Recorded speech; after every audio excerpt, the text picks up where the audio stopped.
when I say, how am I going to feel about this problem, 6 months from now? What that does is it makes it clear to me that whatever I'm experiencing, it will in all likelihood get better because most things do. And that gives me hope. And that hope can be a powerful way of broadening our perspective too. You're listening to the Mindful Mama podcast, episode number 346. Today, we're talking about how to befriend the voice in your head with Dr. Ethan Kross. Welcome to the Mindful Mama podcast. Here, it's about becoming a less irritable, more joyful parent. At Mindful Mama, we know that you cannot give what you do not have, and when you have calm and peace within, then you can give it to your children. I'm your host, Hunter Clark-Fields. I help smart, thoughtful parents stay calm so they can have strong, connected relationships with their children. I've been practicing mindfulness for over 20 years. I'm the creator of Mindful Parenting, and I'm the author of the best-selling book, Raising Good Humans, a mindful guide to breaking the cycle of reactive parenting and raising kind, confident kids. Welcome back to the Mindful Mama podcast. I am so glad you are here today. Hey, listen, if you haven't done so yet, please hit that subscribe button so you never miss an episode. And if you've ever gotten any value from this podcast, just do me a quick favor. Go over to Apple Podcasts, leave us a rating and review. It just helps the podcast grow more, feeds our algorithm. It takes 10 seconds. I really would greatly appreciate it from the bottom of my heart. In just a moment, I am going to be sitting down with Dr. Ethan Kross, author of the national bestseller Chatter, The Voice in Our Head and Why It Matters, and How to Harness It. He's a professor of psychology and management in organizations at the University of Michigan, and he is the director of the Emotion and Self-Control Laboratory. So we are talking to the expert on how to manage that voice in our head. And it's fascinating. We're going to talk about why do we have that inner voice, right? We're going to talk about its benefits and the pitfalls. And we're going to talk also about some really great practical tools to harness your inner voice to combat anxiety, improve your physical health, your mental health, make your relationships better, and more. Before we dive in, I want to let you know that the enrollment is open for the Mindful Parenting Teacher Training Program. This is the last program of 2022 that will be doing it. It's a very small group program. It might be for you if you want to bring the Mindful Parenting course to your community. Perhaps you're you could be a teacher, a therapist, a doula. Maybe you're just super passionate about parenting. You've listened to every single one of these podcasts. Then you might be perfect for the Mindful Parenting Teacher Training Program. It's a 5-month intensive program, can be done from anywhere around the world, and gives you literally everything you need to bring mindful parenting to your community. So to learn more and apply to the program, go to mindfulparentingcourse.com/teach. That's mindfulparentingcourse.com/teach. Now join me at the table as I talk to Dr. Ethan Kross. I really am excited about your book. I'm fascinated by the brain and attention. And you talk about the voice in our head, which we have so many issues with. And I would love to just start off with the question of why? Why do we talk to ourselves? Why? Can you tell us about the purpose of this?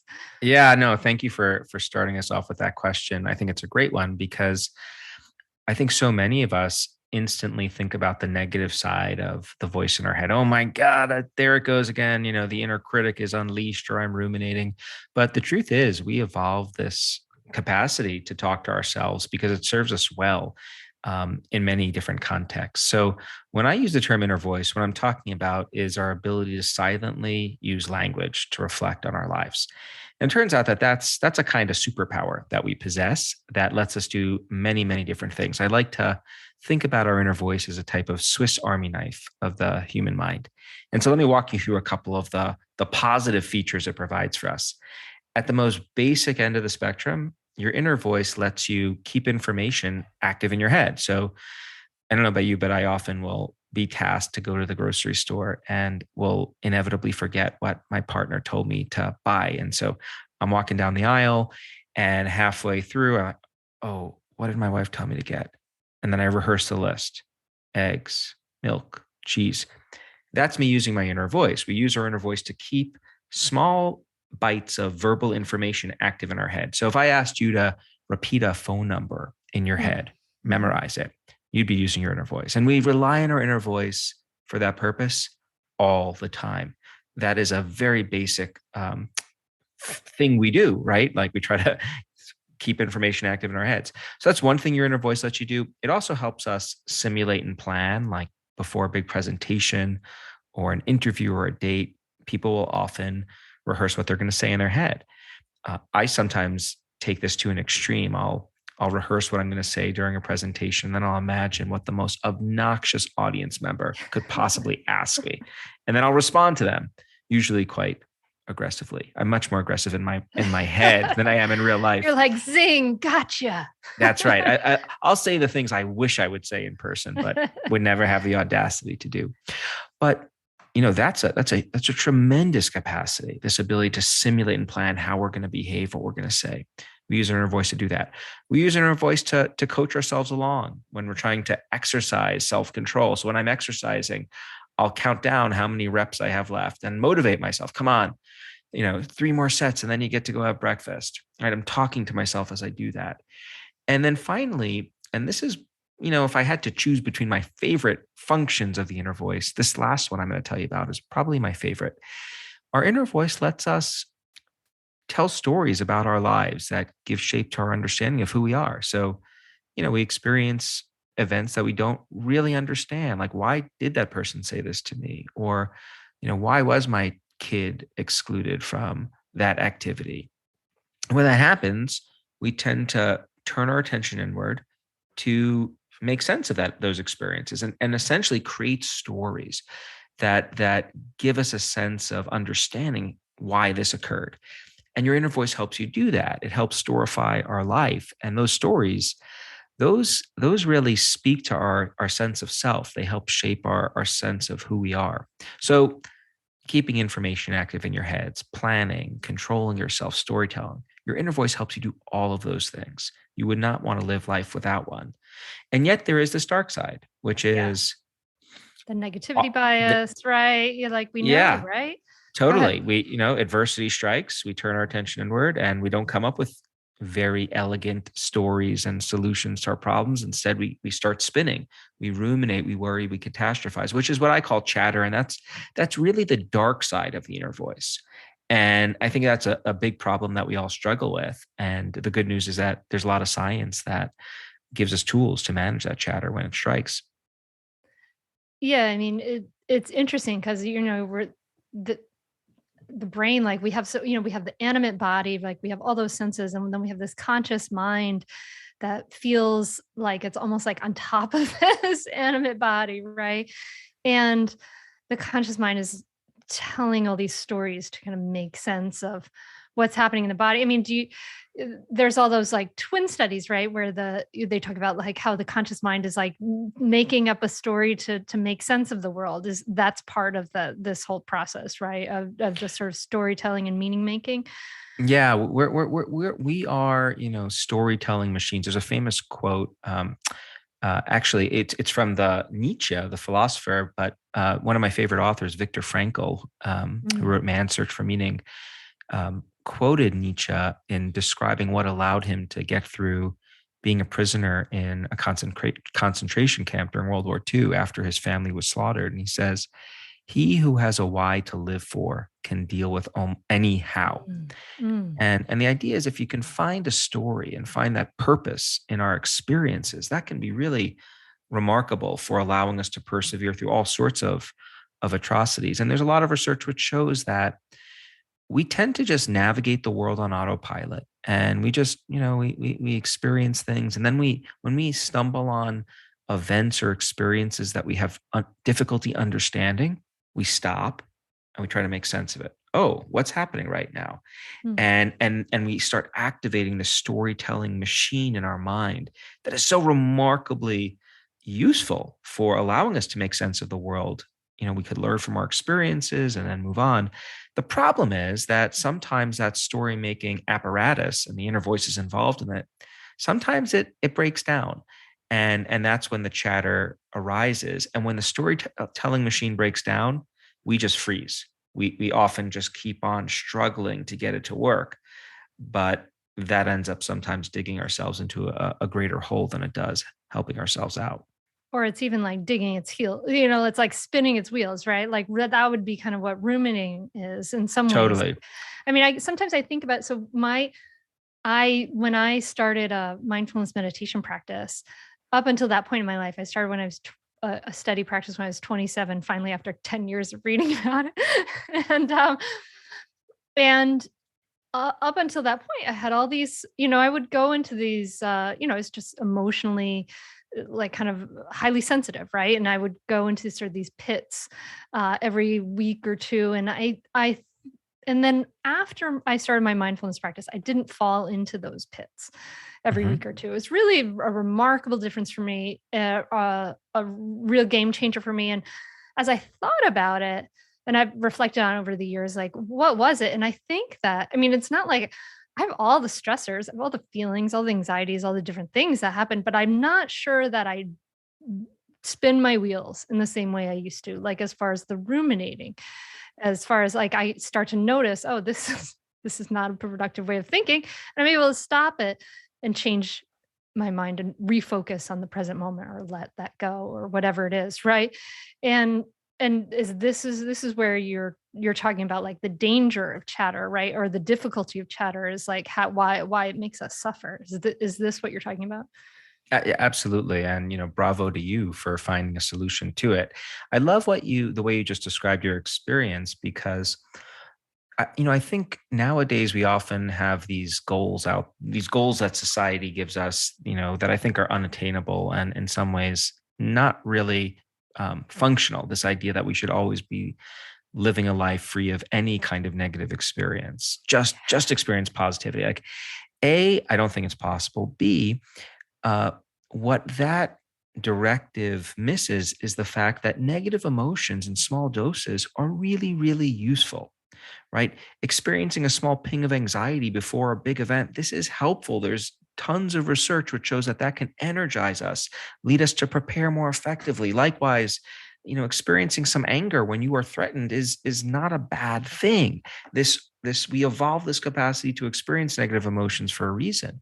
What makes the negative emotions toxic, and I use that term not liberally, but I mean truly toxic for our health, for our relationship, for our ability to think and perform, is when the negative emotions go up and then remain elevated over time.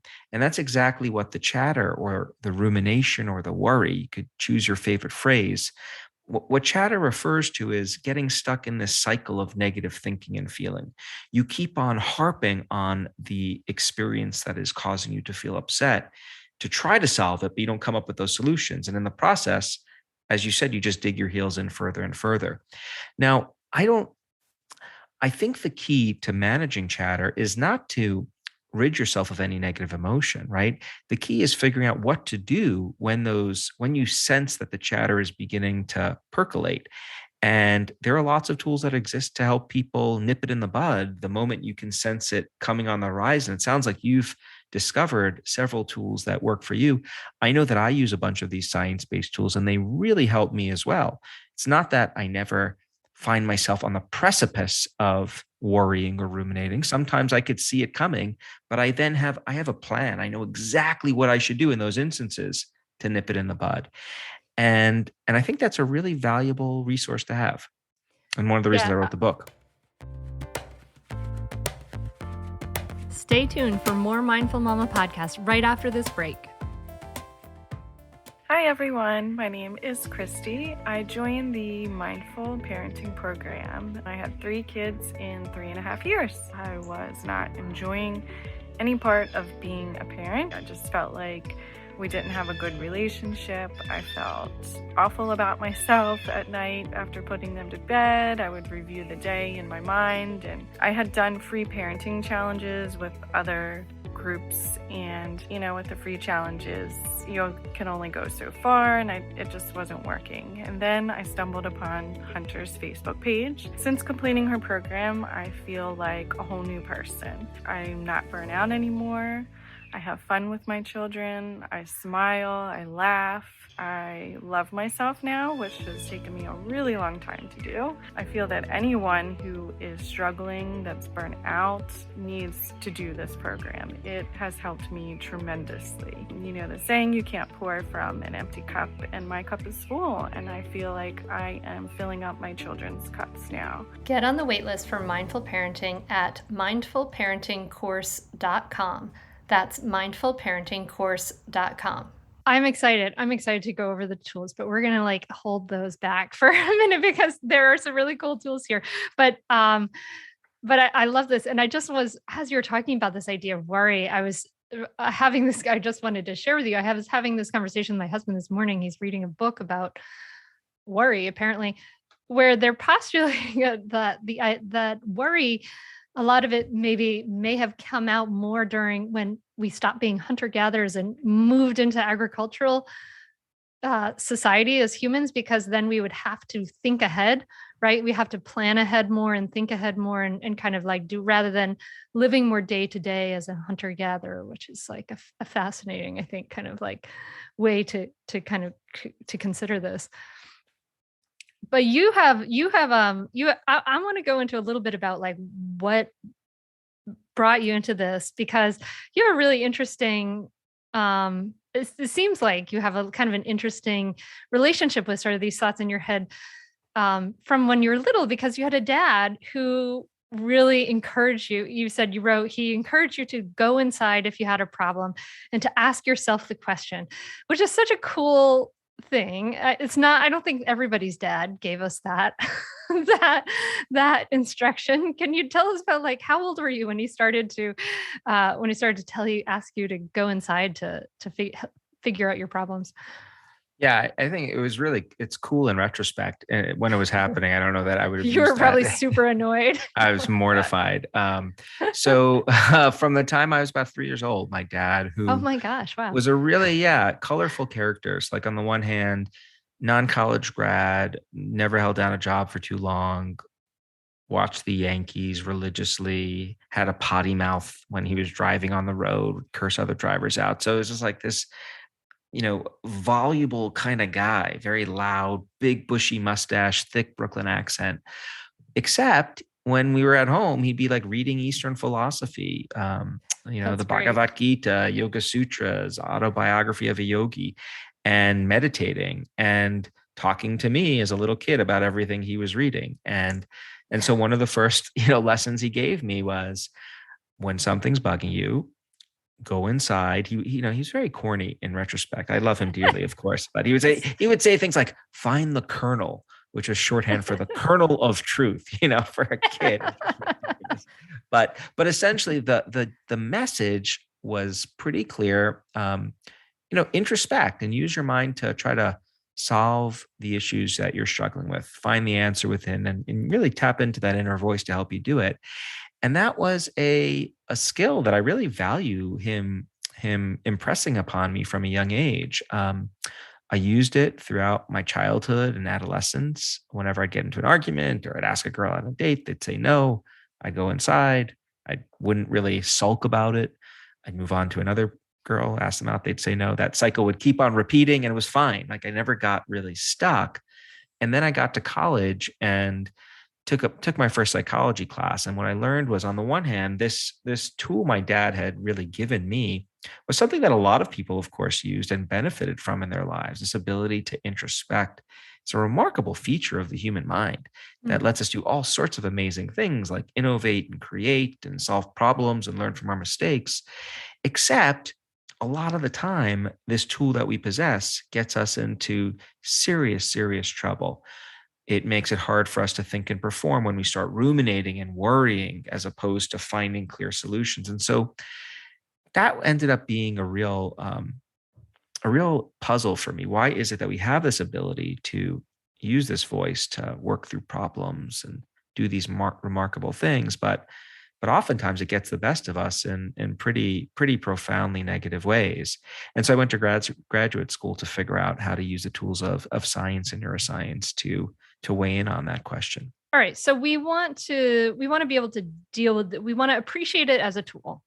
okay, the chatter, the ability to introspect rather than demonize it and say that it's the source of all our misery, um, even though it may be causing some suffering. So it can it can be a powerful tool both for, positive benefit but can also cause people suffering. What are some of the ways that our chatter causes us suffering? And then let's start to talk about some of those tools. Sure. I'll break down it's, you think of this as like the negative triad, the ways in which chatter can do us in. I think it's one of the big problems we face as a culture. And the reason for that is we know, on the one hand, when we experience chatter, it makes it really hard for us to think and perform. Thinking and performance, these are things we care a lot about. And just to give listeners, a couple of concrete examples there. One way that chatter makes it hard for us to think is, just think about a time when you tried to read a couple of pages in a book and you read the words, you get to the end of the passage, but you don't remember anything that you've ever read. Has this ever happened to you? Oh yeah. Yeah. I mean, that happened to be like reading a storybook to my daughter at bedtime. I'm like, I read the words out loud and then was like, oh, what did I just read? Exactly. What are Frog and Toad doing? I've asked this question to literally tens of thousands of people, and I never get hands that don't go up in response to this example. And so what's happening there is we only have so much attention that we could focus on something at any given moment in time. And if all of your chatter is all of your attention is consumed by your chatter, it doesn't leave a whole lot left over to do the things that we often need to do to be successful in life or to be good partners or parents, right? We're not being present for our kids because our mind is somewhere else. So that's one way that chatter undoes us in thinking. The other thing it can do is something called paralysis by analysis. It can lead us to engage in that. And what that's all about is this. A lot of the things that we do in our lives are complicated behaviors that we've learned to string together over time and then execute without thinking. So when I give public speeches, I'll pace a stage, I'll use my hands, I'll gesticulate, I'll make sure to look around the room and smile. I'm doing lots of different things. I'm varying my vocal tone. I'm not thinking about all of those individual elements of the performance. I'm just doing them. I've learned how to string them together without thinking. What chatter leads us to do is zoom in very narrowly on the things we're worried about or ruminating about. And so if I'm experiencing chatter about my ability to perform in this context, what I end up doing is I start thinking as I'm talking, am I moving my hands enough? Am I smiling sufficiently? And once you start hyper-focusing on the individual elements of a behavior, the whole thing unravels. We saw this happen on a grand scale this past summer in the Olympics when Simone Biles dropped out because of what she called the twisties, which is another name for chatter. Here you have an athlete who is capable of doing these unbelievably complex routines. And what really threw her in a way that led her to drop out was as she's doing these performances, she's thinking about the individual elements. Am I twisting enough? Do I have enough momentum? And that can be really dangerous for a gymnast because when you start zooming in on the individual pieces of the behavior, that makes it hard to execute without thinking. So that's how chatter does us in the thinking and performance domain. And that's pretty bad, but that's not all it does. It also creates friction in our relationships with others. And there's a few ways it does that. We already talked about one. It can remove us from the conversations we have with others because we're not present when they're talking to us. I mean, I wish I could say I've never had the experience of sitting at the dinner table with my kids who want nothing more than to share their day with my wife and I. They literally compete to see who can tell us first what happened to them. Even if nothing happened to them, by the way, they still want to go first just to, and you probably know how that is. Yeah. You got to hear the whole storyline of even the My Little Pony show or whatever it is. Yeah. That's right. There'll be times when my mind's somewhere else. I'm consumed with something, and they get to the end of telling me about the day, and then I'll turn to them and be like, so what happened today? at which point they're not very happy, and I get elbowed from my wife, who, by the way, is much better at not doing that than I am. But that's one way it can interfere with our relationships. We also know that when we experience chatter, we often want to talk to other people about it get support. But one of the problems is we find people to talk to, and then we keep on talking about it over and over and over again because it still percolates in our mind. And that can have a really tragic consequence of pushing away people who really care about us, but can only take so much before we start to bring them down. And so that's how you get chatter predicting the kind of disintegration of relationships and people feeling rejected and lonely as a result as well. So that's the relationship domain. And then the last thing is it interferes with our physical health. The effects of chatter, they penetrate beneath the skin in the sense that what chatter does is it takes a negative experience that isn't harmful per se, and it prolongs that negative experience, right? Because we don't just experience the transgression or the worrisome event and then leave it behind, but we keep on replaying it over and over in our head. And that exerts a wear and tear on the body that over time predicts things like cardiovascular disease, problems of cancer, and inflammation. And so thinking, performance, relationships, health, these are domains of life that I think many of us care a lot about, and chatter attacks them all. Yeah. I mean, that's everything there. Those are our relationships, our everything we're doing. It's interesting. And those are some of the things that like attracted me to mindfulness, obviously, and I heard a story once of like some kind of monk who'd been out in Thailand and meditating and he told the story, and he had to like a tooth that was like having a problem, but he was on like a who knows how long retreat, like by himself in this like month in Thailand. And he told the story about how he walked down to the shed and he pulled his own tooth. And the way you described it was, as I walked down to the shed, I was present, just walking. I wasn't anticipating pulling the tooth. And it's so to me, that's like incredibly hard to believe. But, I know that there's like these extreme abilities of people, right? And this ability to sort of be present and keep your attention in the present moment and not necessarily on the chatter. And then while he pulled it, right, it hurt. And then when he walked away, it just is so fascinating to think that there is that ability, but that's not realistic for the rest of us. I don't think I'm ever going to I don't really have major hopes of like completely eliminating my chatter. And that's fine. It's okay. I'm happy with just sort of living more peacefully. So, the listener, you've heard me talk about mindfulness is definitely a tool to help us handle this. But you, Ethan, have a lot of other tools that don't involve sitting quietly and watching your breath, which isn't that appealing to everybody.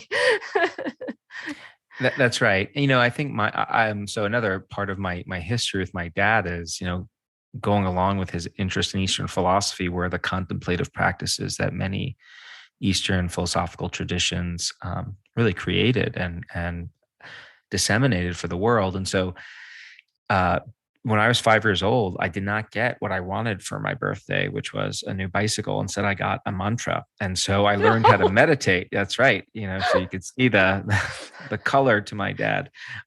So I have enormous respect for the value of mindfulness. I've meditated on and off throughout my life. I've done research on it as well.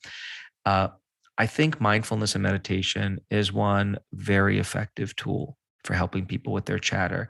What I think we sometimes get wrong in our attempts to really just give very simple, quick fixes to people is suggesting that is the only tool.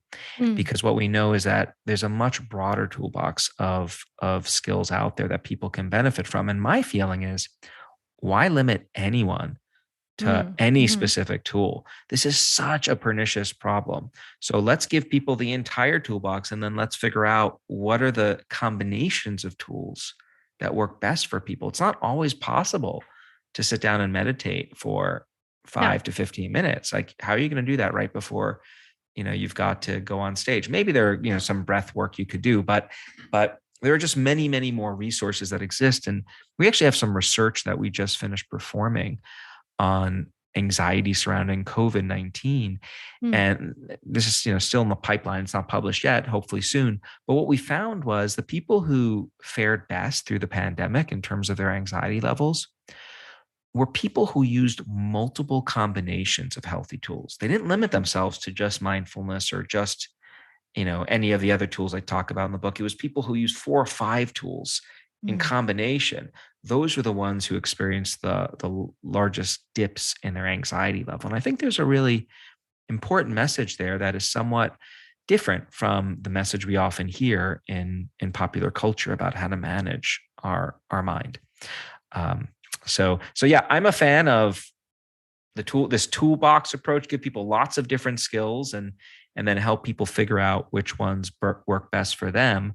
I talk about I think 26 different tools in the book, and one way to think about them is there are lots of tools that you can use on your own, ways of shifting your thinking or behavior that science shows can have helpful consequences for your chatter. Then there are people tools, ways of interacting with other people in specific ways that can help you.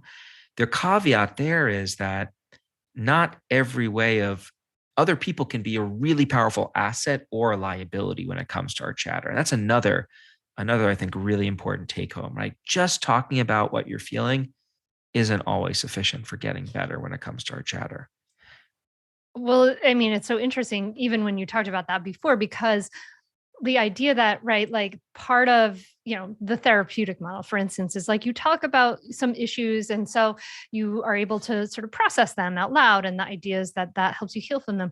But we also know that some people get mired in their, like you said, like mired in their issues. And it's like, how do we know the difference between whether we're processing something in a healthy way or we're kind of like rehashing this anger again and again? I mean, we know that like specifically things like anger can be sometimes it's not helped by like going and expressing that anger, right? Like it can make it worse, but sometimes it is. So how do we know when it is and helpful and when it isn't? Yeah, I think this is. I really enjoyed reviewing this research when I was writing Chatter. There's been a lot of work addressing this question, and I think there are very clear take homes, but they're not always conveyed. So we often hear that when you're experiencing chatter, when you're really angry or anxious or sad about something, what you should do is find someone to express your emotions, to just vent those feelings, get it out. This was an idea that dates back to Aristotle and was popularized by Freud. And there's been a lot of research looking to see, does it actually help people with their chatter? And the answer to that question is a resounding no. What venting your emotions does is it enhances the friendship and relational bonds between two people. So it feels good to know that you and I we're now friends. We have common roots we talked about before we got on the show. I can call you up if I'm struggling with something and share my emotions with you. It feels good to know that you're there willing to listen to me. But if all I do is tell you about what's driving me nuts, right? Oh, you wouldn't believe what this other person said to me. And this email is totally ridiculous. And then yeah, that sounds awful. I would have been really upset too. How'd you feel? And we go back and forth like that. What that does is makes me feel great about our relationship, but I leave the conversation just as upset as when I started, because all we've done is keep those negative thoughts active and alive in my mind. We've essentially engaged in what scientists call co-rumination. We've been ruminating about a problem together. And it turns out that can predict lots of negative outcomes over time. So what is the solution? Well, the solution is not that you don't want to express your emotions at all. It is important to share what you've gone through a little bit with the person you're talking to. It's useful for them to get a sense of what you're going through. It's useful for the person who has the problem to know you care. But at a certain point in the conversation, the person you're talking to ideally starts nudging you to try to look at the bigger picture, right? The other people in our life are in this ideal position to help us work through and reframe how we're thinking about our problems, because our problems are not happening to them. They've got objectivity. So if you came to me with a problem, I'd take some time to listen and hear you out. And then at some point where I see an opening in the conversation, well, this happened to me once before. Here's how I dealt with this. Or well, you've dealt with this before. How did you deal with this in the past? Or how do you think you can manage this effectively? Stay tuned for more Mindful Mama podcast right after this break. We are supported by Evite. When you're a kid, every birthday is a really big deal. So, Mom and Dad, we gotta treat it like it is. So when it comes time to invite family and friends and your kids' friends to a birthday party, use Evite. I have loved Evite because I am not good with keeping track of a lot of details, and Evite really does all this for me. Follow up, all that stuff. Evite offers thousands of free invitation templates for every birthday theme, and they're all fully customizable. You can choose a design created by their community of professional artists or upload your own unique design. It takes just a few minutes to create and send invitations to everyone on your guest list. Parents can RSVP for themselves and their kids, and you'll get the RSVP tracking in real time. You can set up what to bring lists, gifting options, and you can even link an Amazon or Target gift registry, which you invite your guests to use too. Evite even has tips and tricks for pulling off your kid's birthday. And the best part is that you won't stress about whether your child has passed invitations to their friends at school. Oh my gosh. I have used Evite so many times over the years because I love them so much. It makes it so fast and easy. I'm totally organized, and it makes it easy and unique and fun for everybody.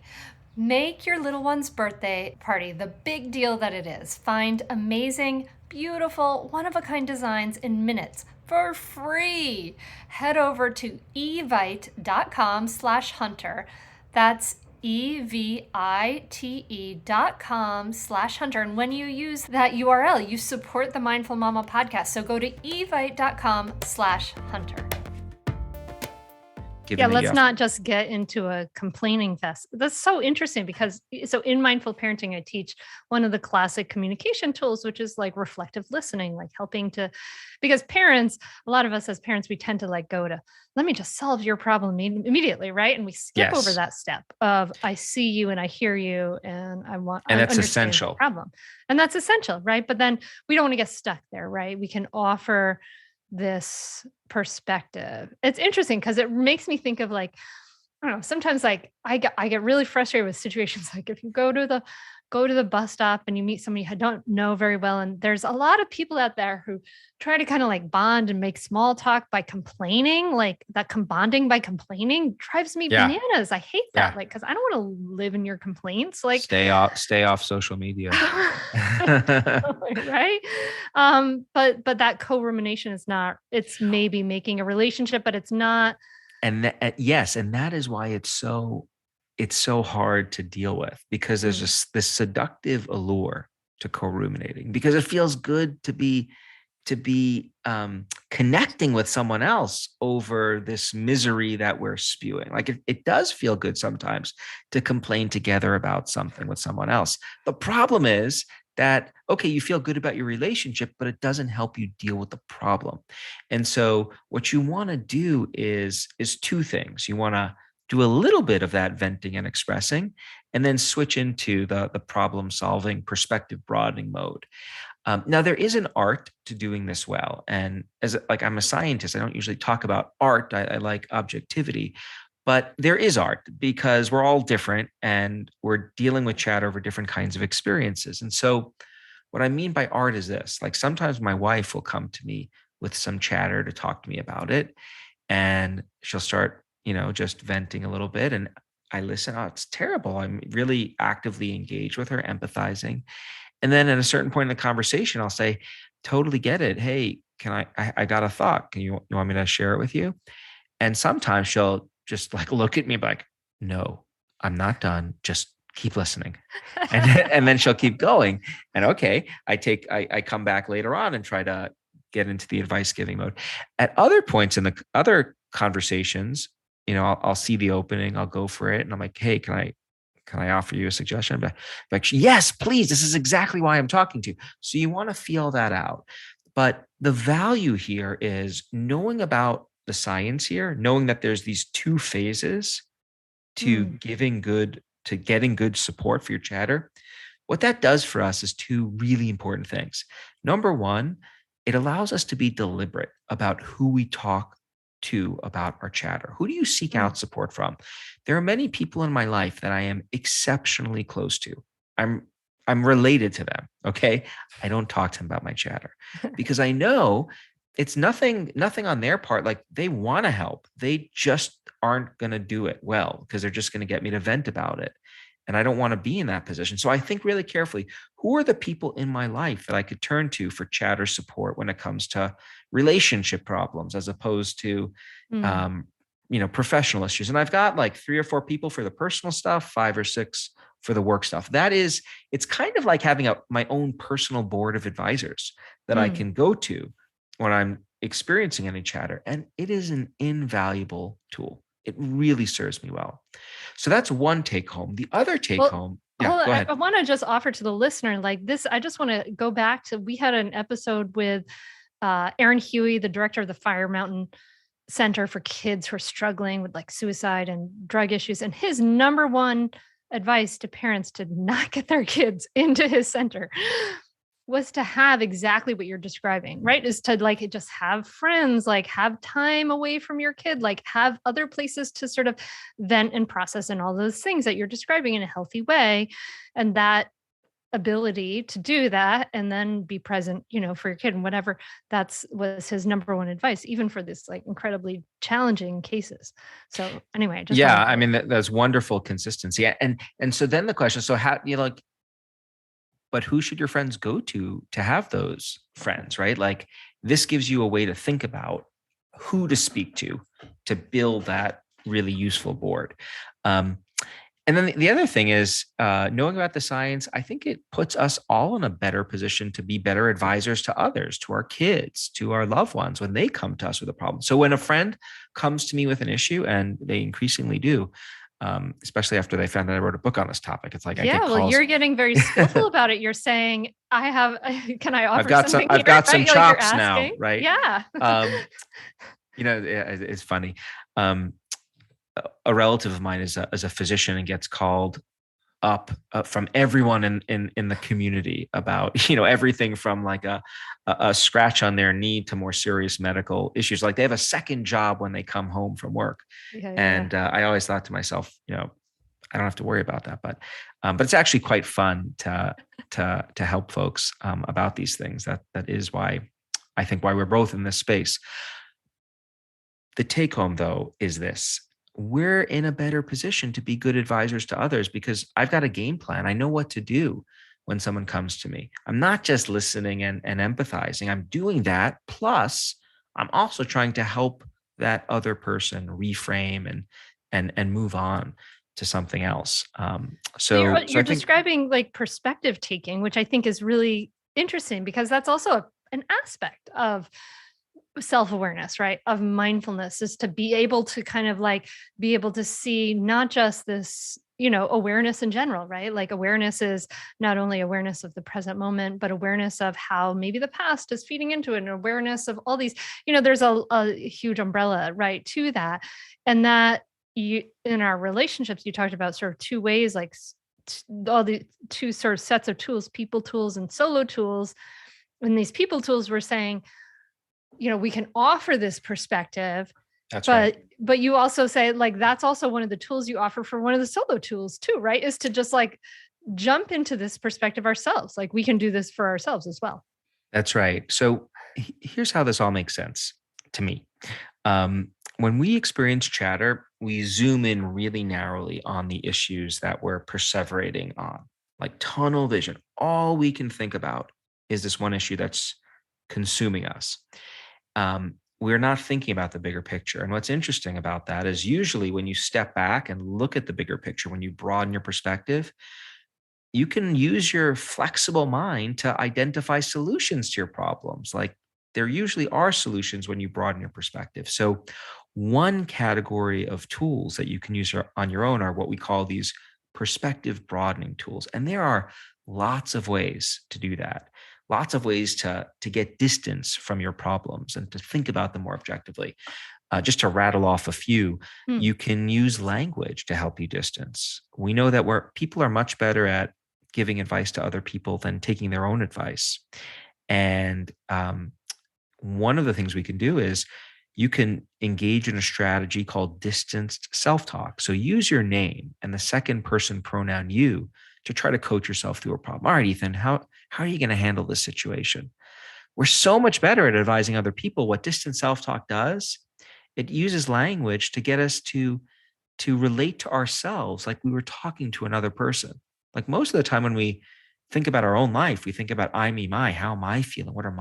We virtually never use our own name. Names are what we used to think about and refer to other people. And so the idea is when you use your own name to try to work through a problem, it thrusts you into this coaching mode. Like you're now giving advice to your best friend. It turns out we're much better able to do that when we're experiencing chatter than we are to just advise ourselves. So use your own name. A gear shift, right? To do that. Occasionally I used to do that. Like if I was having a dinner party with like some friends and I would say Hunter or something. Exactly. It's like hilarious. It would just come out. There's research which looks at when do people spontaneously do that? And turns out they do it when they're trying to regulate or control themselves in some way. So we spontaneously shift into using it. All right, Ethan, what are you going to do? But now that you know how this works, you don't have to wait to do it. You can do it proactively. So that's the first thing I do when I find chatter beginning to brew. I start coaching myself silently. You do want to do this silently, not out loud while walking down the city streets. You don't want to refer to yourself using your name in that context. But Ethan, how are you going to manage this? I'll start giving myself advice. Then I'll do another broadening tool. I'll use another broadening tool called mental time travel. So I'll think about how am I going to feel about this a month from now or 6 months from now. This is something I do whenever I occasionally will wake up at 2 a.m. once a month with this kind of like terrifying chatter about something.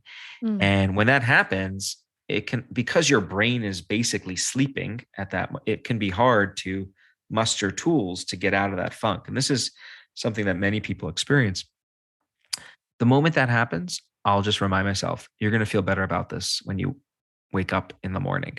And that instantly takes the edge off and lets me go back to bed. What happens when we transport ourselves in time in our mind, when I say, how am I going to feel about this problem, 6 months from now? What that does is it makes it clear to me that whatever I'm experiencing, it will in all likelihood get better because most things do. And that gives me hope. And that hope can be a powerful way of broadening our perspective too.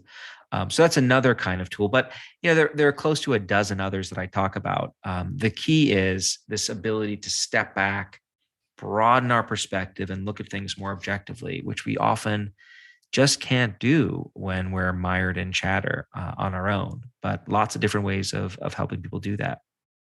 I like these because it's kind of like shifting gears and sort of pulling yourself out of the gear.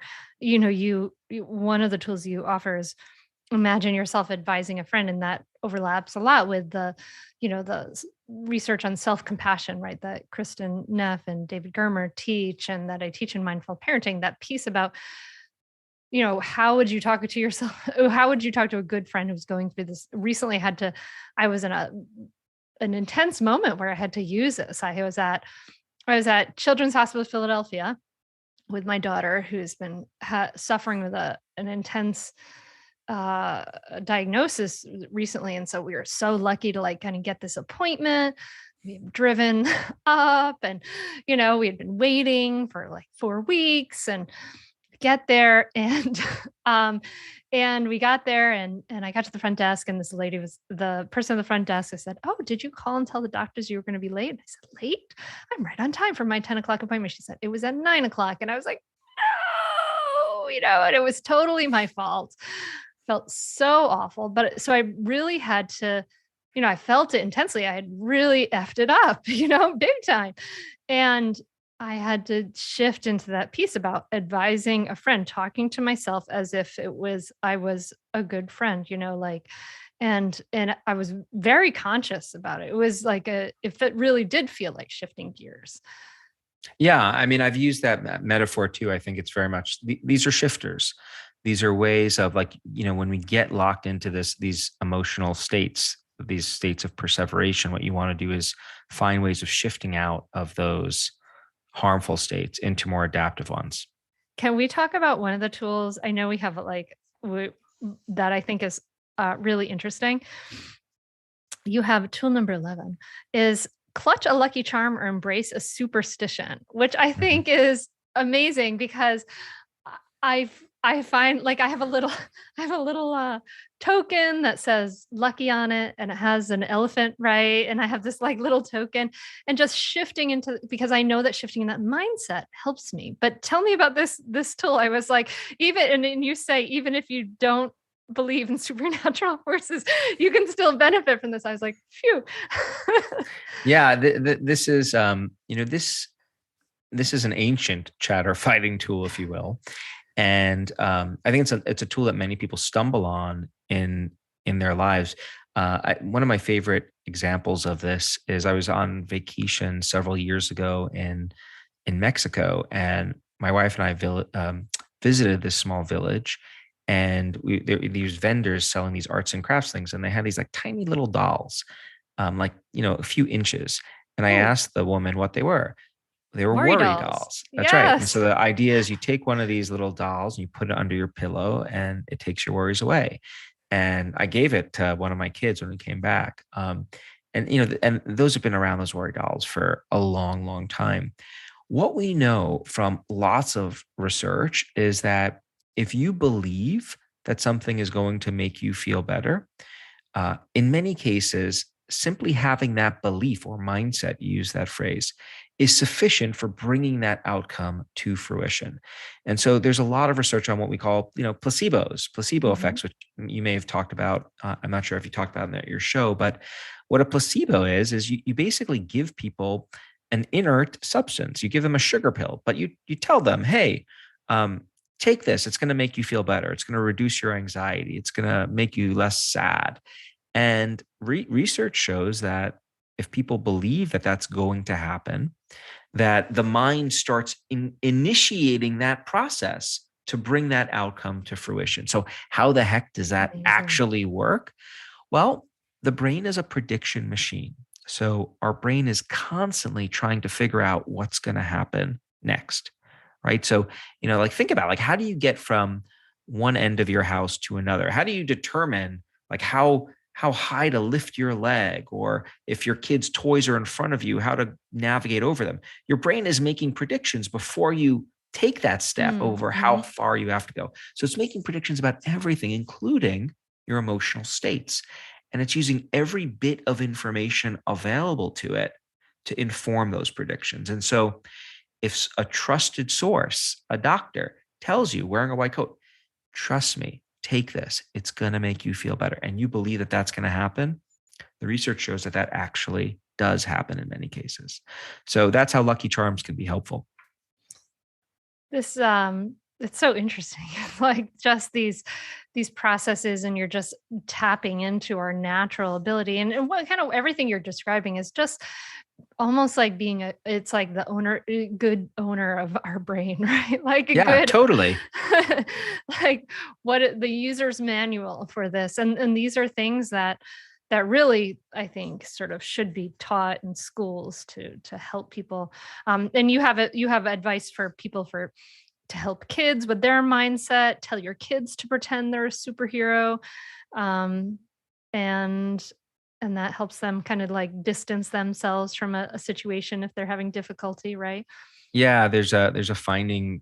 It's called the Batman effect, and the idea here is when your kid is struggling with big emotions, trying to finish their homework or whatnot, one tool you could try with them is ask them to pretend they're a superhero, and then to kind of give themselves advice and coach them through that situation in that superhero alter ego identity. So I'll often tell my daughters, pretend you're Wonder Woman.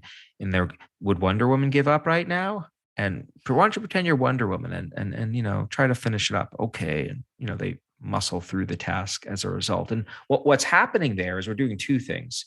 We're giving the kids some distance from their emotions by having them assume a different identity.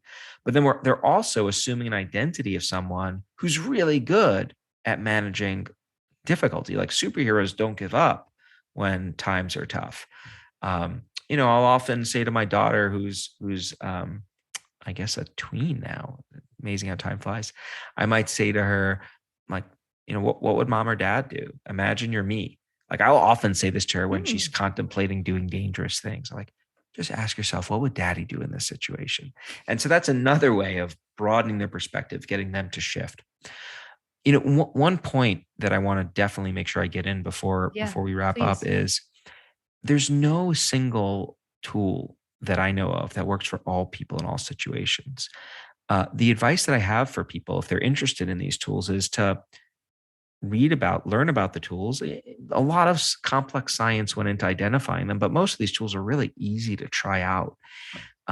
So inform yourself and then start self-experimenting. Start trying. Hey, I just tried this. Did it help me?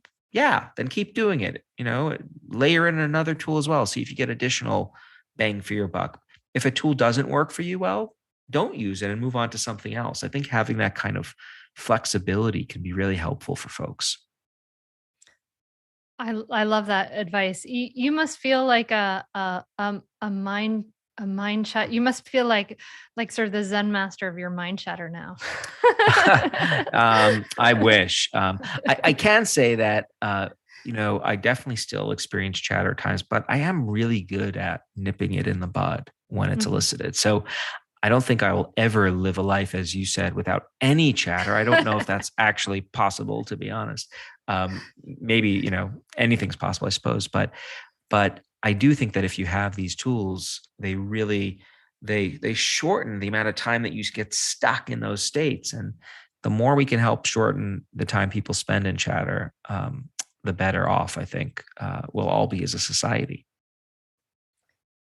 Thank you so much, Ethan. I've enjoyed this so much. You guys get his book, Chatter, and so many tools, as you've heard. Also, we didn't get to talk about nearly all of them. So check it out. It's really fascinating. I think we need this, right? We need to be able to be the driver, right? Then rather than there's sort of like the elephant versus the driver metaphor that is sometimes used. Like, can we actually steer the elephant? We want to be able to have some steering capacity for the elephant of our minds. And this is a great book to help you do that. So Chatter, great book. So thank you so much for coming on and sharing your time, sharing all this research and thoughtfulness that went into this with us. I think it really is impactful in a lot of ways. So I appreciate it so much. Where can people share their ahas with you or find out more about what you're doing? Well, first of all, thanks for having me for a really, really fun conversation. I really, as a parent, I genuinely appreciate what you're doing. And, I think if we could help ourselves and our kids and our partners, that's really important. Because chatter permeates the house at times. So if folks want to learn more, they could go to my website, www.ethankross.com. And there's info about the book, the research that went into it, and lots of other fun things, downloads, and so forth. Awesome. Thank you so much, Ethan. Thanks for having me. What a useful conversation that is, right? Like, this is so important. I have used this information talking to myself in the third person, and it's incredibly helpful. So good. So listen, if you love this episode, please do me a favor, share it on your Instagram stories and tag me in it at Mindful Mama Mentor. And then you might as well follow me there, and I'll fill your feed with some nice mindful parenting inspiration. And I'm just wishing you a great week. I hope that you get to enjoy your children, you get to rest and have ease and peace, and get to do some things that are just for you, love, that to fill your soul and your heart. So then you can return to everyone you love just even more shining, full of life. And then we can spread that light around. That's the beautiful thing about it. I'm wishing you a great week, my friend. Thanks so much for listening. Namaste.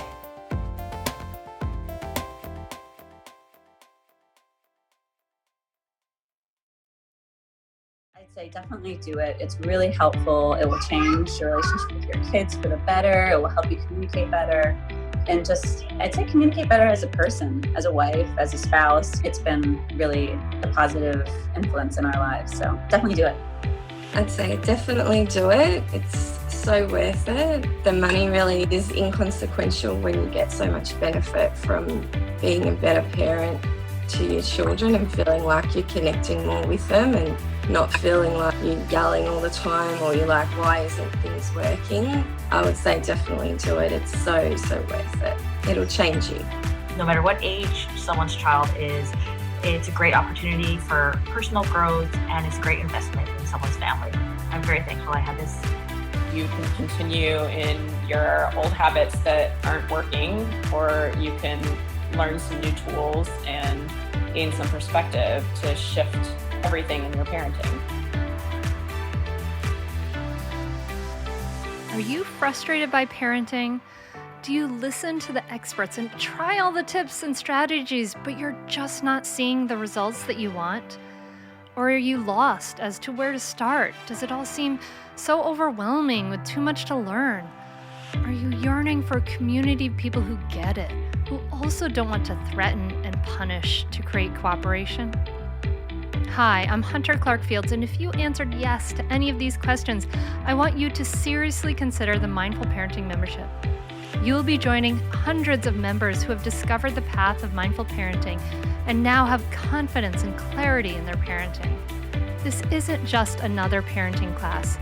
This is an opportunity to really discover your unique, lasting relationship, not only with your children, but with yourself. It will translate into lasting, connected relationships, not only with your children, but your partner too. Let me change your life. Go to mindfulparentingcourse.com to add your name to the waitlist, so you will be the first to be notified when I open the membership for enrollment. I look forward to seeing you on the inside. mindfulparentingcourse.com.